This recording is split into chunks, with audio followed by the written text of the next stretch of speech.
qawi. Yang qawi ni yang skillful, yang tahu pentadbiran, yang tahu gerak kerja, tahu sistem, macam mana nak buat pembaikan kepada sistem. Mereka ini qawi. Kalau bertembung di antara dua, qawi dan amanah, siapa kita kena pilih? Ulama bincang panjang. Maka kesimpulan mereka kata qawi. Sebab qawi ini untuk maslahah amah. Amanah untuk maslahah fardiyah. Ya? So jadi kesimpulan dia, kalaulah kalian daripada parti kalian tidak terpilih menjadi pemerintah, jangan melampaui batas. Itulah, kalau melampaui batas, anda ekstrim. Maknanya terimalah kekalahan dan move on. Sama ada namanya pembangkang ataupun tidak, kita kena kurangkan ekstremis kita. Sebab kalau kita teruskan hentaman kita, itu namanya tabri. Kamu telah pun bari.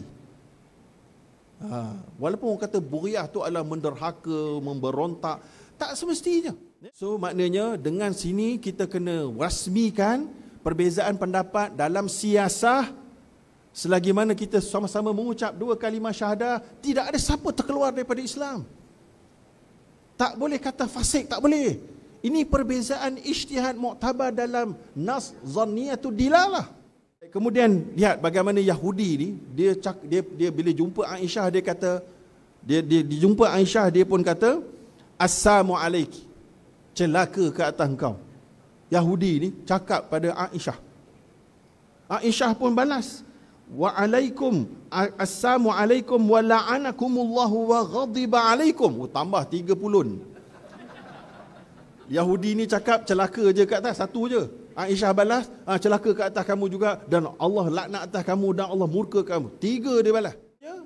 Hulu dan ekstrim lagi adalah menunjuk gagah dengan bahasa yang kasar. Dia sampai lupa tau, dia macam orang mereng sikit tau. Dia bila dah jenis ekstrim tu, dia wayar dia putih kadang. So jadi dia tak ada lagi bahasa sopan tu, tak ada. Bahasa sopan tak ada, betul. Ini tanda ekstrim. Kafir harbi pun dikelas dan dilabelkan secara loose. Harbi nak kena betul-betul dia keluarkan kamu daripada daerah kamu, macam-macam ciri dia untuk full kafir harbi tu. Ini dah satu orang daripada satu kumpulan cakap puang ajar sikit, semua menjadi kafir harbi. Apa hal?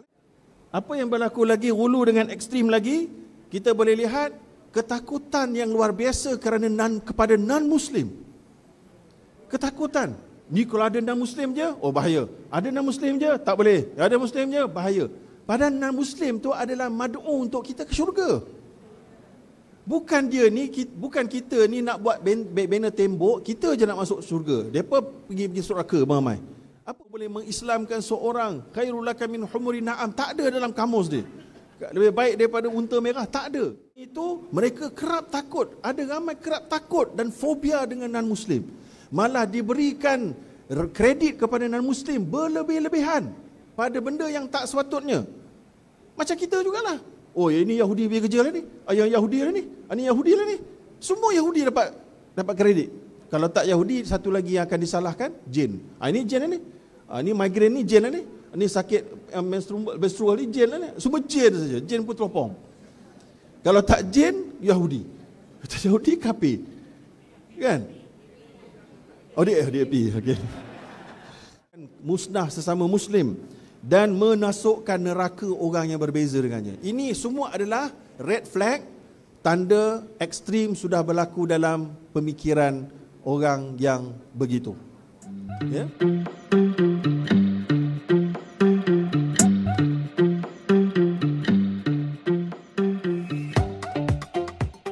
Nabi kata, inni lastu akhsha alaikum an tusyriku ba'di. Aku tak takut kamu semua jadi murtad selepas daripada kewafatanku. Nabi kata. Tetapi walakinni akhsha alaikumud dunya an tanafasu fiha. Aku takut kamu ni dunia ni, perangkat gelaran harta ini, kamu akan berlumba-lumba untuk mendapatkannya. Wa taqtatilu fatahliku kama halaka man kana qablakum. Maka kamu akan berlawan sesama sendiri sehingga berbunuh-bunuhan sebagaimana yang umat yang dahulu. Dan disebutkan oleh Uqbah, inilah yang dia dengar Nabi berceramah terakhir sebelum wafatnya. Maknanya ini memang dah last sekali. Tak nak kata ada nasah mansuh tu tak ada dah. Ini memang Nabi punya ingatan yang kuat kepada kita.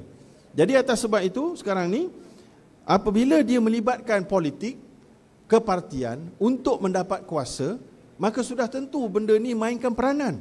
Walaupun dia baik ulama ke, ustaz ke, tuan guru ke, syaikh ke, habib ke, tak kira lah. Mesti ada peranan. Maka sebab itu dia akan menambah lagi buruk perpecahan, membawa kepada ekstremisme. Sebab Nabi sendiri dah beri warning tentang perkara itu. Yang kedua, fikriyah. Perbezaan kerana idea. Yang tadi akhlak berburuk, maka berlakulah perbezaan. Maka nak kena pulihkan akhlak. Yang kedua, kerana perbezaan fikir, cara fikir.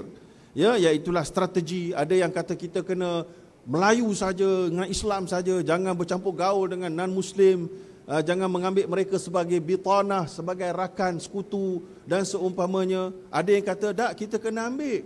Sebab lihat kepada konteks waqi'i negara, memahami fiqh waqi'i secara berbeza. Maka ia adalah ikhtilaf yang muktabar, bukan yang tak muktabar. Maka sebab itu perbezaan, dia berlaku perbezaan untuk menangani bersama dengan orang bukan Islam ataupun dengan sesiapa juga, kumpulan, jamaah ataupun parti. Pendekatan, kemudian berlaku pula fikir, dia fikir kalau begini kafir, kalau begini bid'ah. Maka itu adalah masalah pada ideologi juga. Maka berlakulah geng yang mengkafirkan dengan mudah, menerakakan seseorang dengan mudah, maka kerana masalah pada idea dan fikirnya yang mungkin cetek dengan cepat untuk menghukum. Kemudian yang keseluruhnya berlaku perbezaan kerana fiqhiyah, kerana fiqh, kerana hukum-hukum hakam yang melibatkan kepahaman nas Al-Quran dan Sunnah. Maka dalam hal ihwal ibadat, khusus, fatwa dan sebagainya. Maka hulu dalam konteks ini yang dibawa adalah yang pertama, kalau kita lihat tanda-tanda dia mengkafirkan. Putus saudara, boleh berlaku cerai suami isteri, boleh menganggap anak derhaka kepada dia, mendoakan kematian orang yang tidak sama pendapat dan parti dengannya ataupun jemaah dengannya, iaitu mendoakan musnah sesama Muslim, dan menasukkan neraka orang yang berbeza dengannya. Ini semua adalah red flag, tanda ekstrim sudah berlaku dalam pemikiran orang yang begitu. Baik. So jadi yang next slide, apa yang berlaku lagi hulu dengan ekstrim lagi? Kita boleh lihat ketakutan yang luar biasa kepada non-Muslim. Ketakutan. Ni kalau ada non-Muslim je, oh bahaya. Ada non-Muslim je, tak boleh. Ada Muslim je, bahaya. Padahal non-Muslim tu adalah mad'u untuk kita ke syurga. Bukan dia ni, bukan kita ni nak buat banner tembok, kita je nak masuk syurga. Depa pergi neraka ramai. Apa tujuan tugas kamu kalau gitu? Tugas kita sebagai umat Muhammad, sebagai hamba Allah, menyelamatkan lagi ramai orang, bukan menerakakan dan menjahanamkan lagi ramai orang. Kan? Maka kerana itu mereka kerap takut. Ada ramai kerap takut dan fobia dengan non-Muslim. Malah diberikan kredit kepada non-Muslim berlebih-lebihan pada benda yang tak sepatutnya. Macam kita jugalah. Oh, ini Yahudi pergi kerja lah ni. Yang Yahudi lah ni. Ini Yahudi lah ni. Semua Yahudi dapat kredit. Kalau tak Yahudi, satu lagi yang akan disalahkan, jin. Ini jin lah ni. Ini migraine ni jin lah ni. Ini sakit menstrual ni jin lah ni. Semua jin saja. Jin pun teropong. Kalau tak jin, Yahudi. Kata Yahudi, kafir. Kan? Oh, dia DAP. Okey. Okey. Itu bahasa entum lah. Maka itu dia sangat takut, sangat fobia. Padahal ini adalah la ayahdi laka wa imra'an wahidan, kalau kamu boleh mengislamkan seorang, khairul laka min humuri na'am. Tak ada dalam kamus dia. Lebih baik daripada unta merah, tak ada. Kan? So jadi dakwah dia marah. Lepas tu kita punya style, ada orang agama punya style. Dia kata saya nak ambil pendapat style Umar Al-Khattab. Marah saja. Semua nak pancung saja. Sebenarnya salah. Sebab Umar Al-Khattab memang banyak kali dia nak pancung. Tapi ada tak Nabi izinkan? Tak ada. Kalau depan Nabi, Nabi tak izinkan. Depan Nabi, Nabi tak izinkan. Menunjukkan Nabi tak endorse cara itu. Dan kita akan bawa bukti lepas ni lagi. Yang kedua, tanda-tanda ulu dan ekstrim lagi yang berlaku dalam berbeza pendapat ni adalah label musuh selamanya dan putuskan peluang dakwah. Ini saya sebut tadi. Yang ketiga, menolak ukhuwah dan ruang perdamaian. Tak mau ukhuwah dah. Macam kamu ni non-Muslim, kafir harbi terus. Walaupun ahli syahadah, dianggap macam kafir harbi terus. Malah kafir harbi pun dikelas dan dilabelkan secara loose. Harbi nak kena betul-betul dia keluarkan kamu daripada daerah kamu, macam-macam ciri dia untuk full kafir harbi tu. Ini dah satu orang daripada satu kumpulan cakap puang ajar sikit, semua menjadi kafir harbi. Apa hal ni? Dia tak boleh macam itu, tuan-tuan. Islam tak ajar kita macam tu. Islam ajar kita untuk ajak dia masuk Islam, ya? Dan tunjukkan keindahan Islam. Kalau betul confirm dia tu musuh Islam yang kena confirm secara kumpulan dia memang dia consistently dan memang kalau keluarkan kamu daripada tanah kamu, rampas harta kamu dan seumpamanya. Kalau nak kata yang pergi dekat Iraq tu, Palestin tu, betul lah. Baik, kemudian yang seterusnya, hulu dan ekstrim lagi adalah menunjuk gagah dengan bahasa yang kasar. Dia sampai lupa tau, dia macam orang mereng sikit tau. Dia bila dah jenis ekstrim tu, dia wayar dia putus kadang-kadang. So jadi dia tak ada lagi bahasa sopan tu, tak ada. Tak, bahasa sopan tak ada, betul. Ini tanda ekstrim. Kajilah di kalangan manusia punya sifat. Kalau kita pun, kalau suami lah, saya ada dengar, adalah rujuk kan. Suami ni isteri dia kerja lebih power daripada dia, gaji lagi besar daripada dia. Tapi suami ni dia rasa intimidate. So untuk dia balik rumah, dia rasa dia suami, dia garang. Nak tunjuk dia punya kekuasaan atas isteri dia. Padahal dia sebenarnya sedang intimidate. Macam Pok Gad lah. Pok Gad ni dia kerja, dia anggap tak berapa power lah. So dia nak tunjuk dia power tu, weh, kereta you keluar, parking sana. Oh, banyak kuasa dia guna kuasa dia optimally. So jadi begitu, ini sifat manusia yang sedang inferiority complex. Dia nak cuba motivate dia. Jadi, tapi masalah dia, kalau kamu personal itu kamu punya masalah. Tapi bila kamu bawa message untuk Muslim, Islam, dia jadi salah. Kita tunjuk bukti daripada dalil. Yang keseluruhnya, kita meninggalkan debat yang konstruktif. Jadil, mujadalah bil ahsan ni tak ada dalam kamus. Tak payah debat, tahu dah. Dia tutup pintu. Ini adalah ekstrim. Islam sentiasa ajak kepada perdebatan yang sihat, bukan perdebatan nak bergaduh, perdebatan mencari kebenaran, semua kita tahu. Tapi bila kita tak mau berdebat, tak mau duduk sekali, mentang-mentang orang tu orang bukan Islam, dia nak tanya pasal hudud kenapa? Tak payahlah kamu memang tolak punya, semata-mata nak hentam kita saja. Tak, kamu kena hadap dia. Kamu kena hadap. Baik, kemudian yang keseluruhnya holier than thou ni, okey, tak ada masalah. So jadi saya bawakan beberapa bukti daripada ayat-ayat dan ayat Quran yang menunjukkan Nabi dan Allah SWT, iyyakum wal ghulu. Kemudian siapa yang Nabi kata, siapa yang berkata kepada saudara dia ya kafir, faqad ba'a biha ahaduhuma, kan, akan kembali kepada dia dengan mudah-mudah saja, ataupun ya adu Allah. Dan Nabi juga ada sebut, fa innal imam ay yukhti'a fil afwi khairul lahu min an yukhti'a fil uqubah. Baik lagi kita tidak melabelkan dia, menghukum dia dengan hukuman dia murtad, dia kafir, dia fasik, dia apa lagi.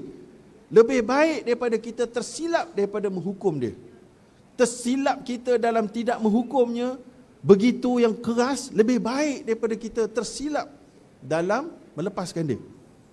So ini adalah rahmahnya, kan? Sebagaimana dalam hadis yang sama, udru'ul hudud bisyubhat, ditolak hudud dengan sebab syubhat.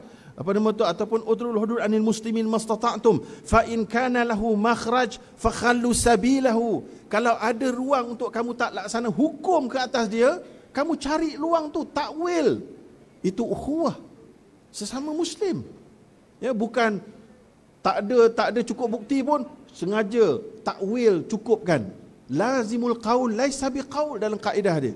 Kalau orang tak cakap, kamu jangan anggap dia cakap. Ya, itu cerita sekejap lagi. Baik, kemudian next slide. Okey, sekarang kita pergi yang terakhir, pendekatan yang sebenar sepatutnya kita kena faham. Yang pertama sekali, innallaha rafiqun yuhibbur rifq. Allah itu maha, orang kata lembut, macam ni nak terjemahan bahasa Melayu kan. Allah suka santun, Allah suka yang santun. ma la yu'ti 'ala al-'unf.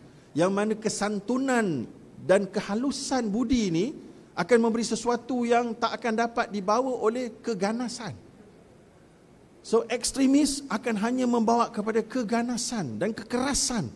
Ya, jadi ini semua orang tahu tapi macam tak faham kan. Yang keseterusnya dalam hadis Nabi, inna rifqa la yakunu fi syai'in illa zana wa la yunza'u min syai'in illa syana. Kita tengok di sini hadis, sesungguhnya kelembutan, kesantunan, kesopanan itu tidak akan ada pada apapun kecuali dia akan memperbaiki, memperindahkannya, dan tidak akan tercabut daripada sesuatu kecuali, dan kekerasan tidak akan kecuali membawa yang lebih buruk. Begitu Baik, kemudian lihat bagaimana Yahudi ni, dia bila jumpa Aisyah dia kata, dia jumpa Aisyah dia pun kata assalamu alayki, celaka ke atas engkau.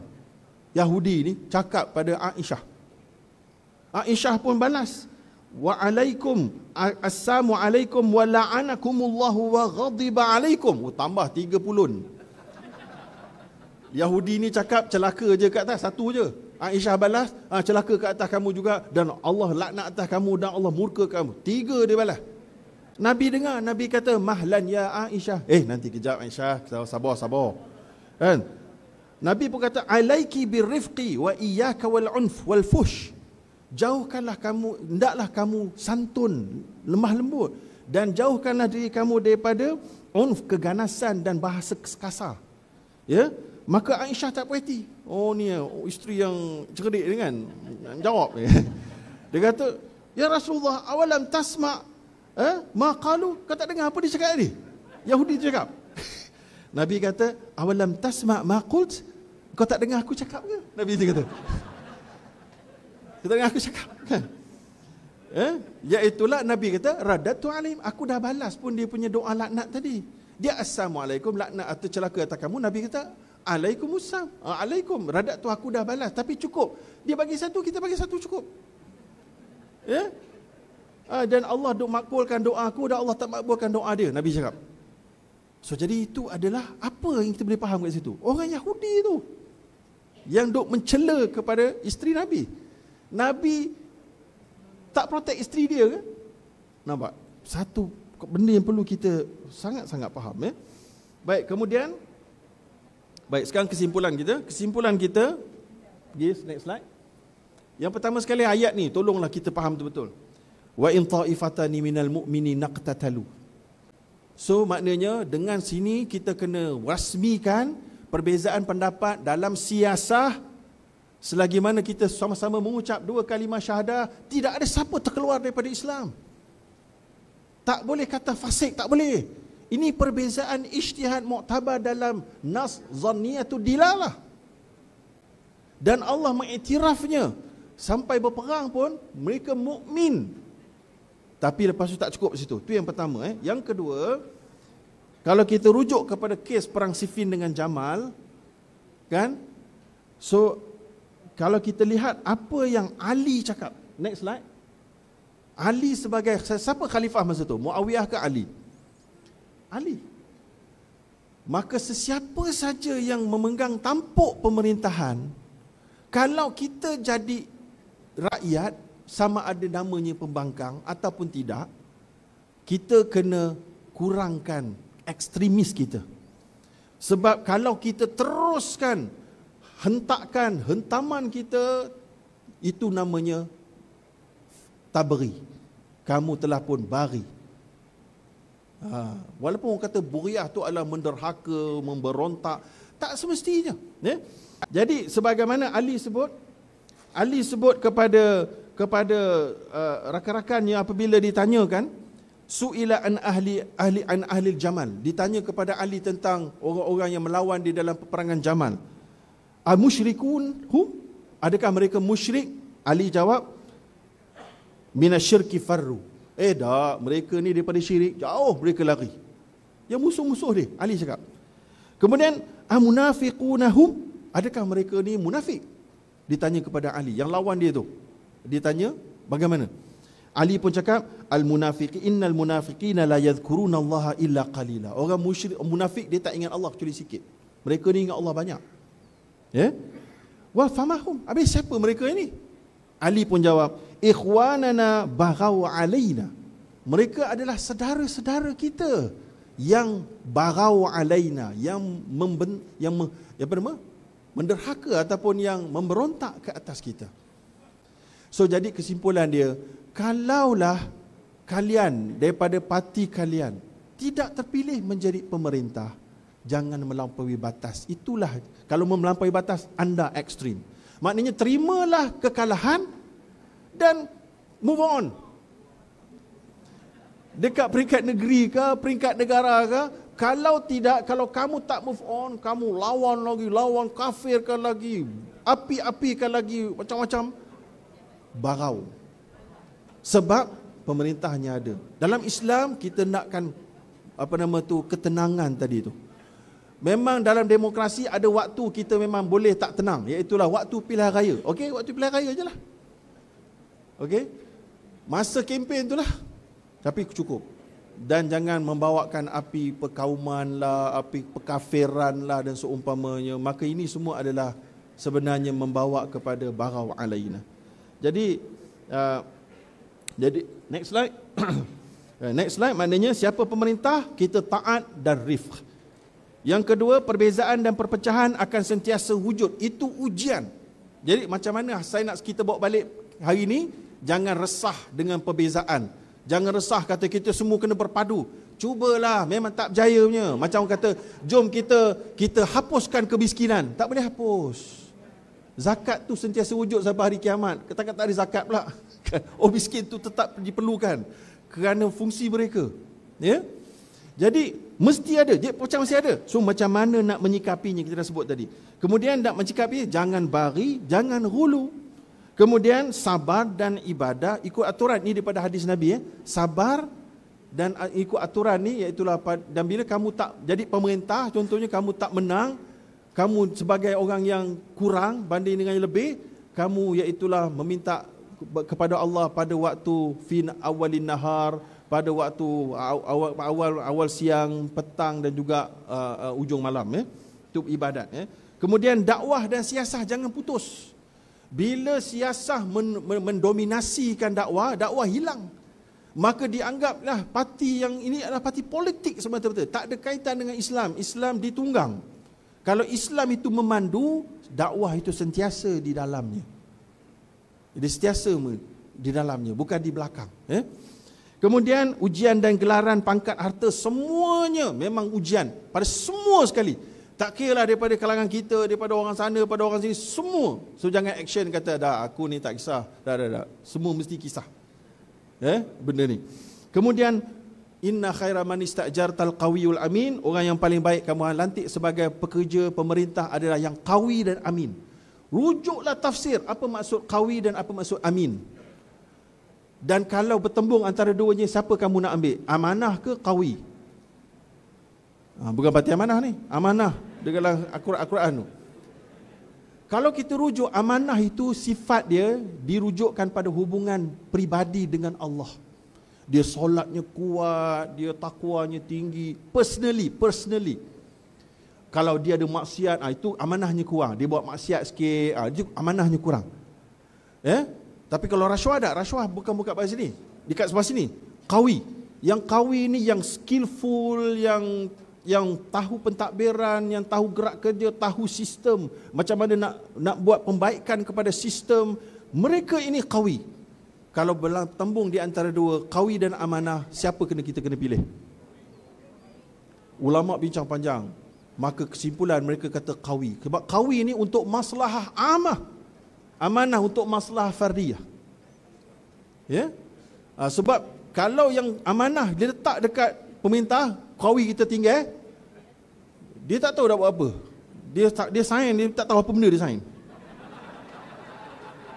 Baca pun tak faham. Apa ni? Tak faham. Rasa macam okey, rasa okey. Tapi tak okey, dia tak faham. Orang tipu dia pun, gitu. Habis. Dia amanah, dia orang ikhlas tau. Dia orang ikhlas, orang baik. Tapi dia tak qawi. Macam Abu Dhar, ya Abu Dhar innaka dhaif, ya wahai Abu Dhar kamu dhaif. Maknanya Abu Dhar ni amanah kuat tapi tak ada talent kepimpinan tu, kurang sikit.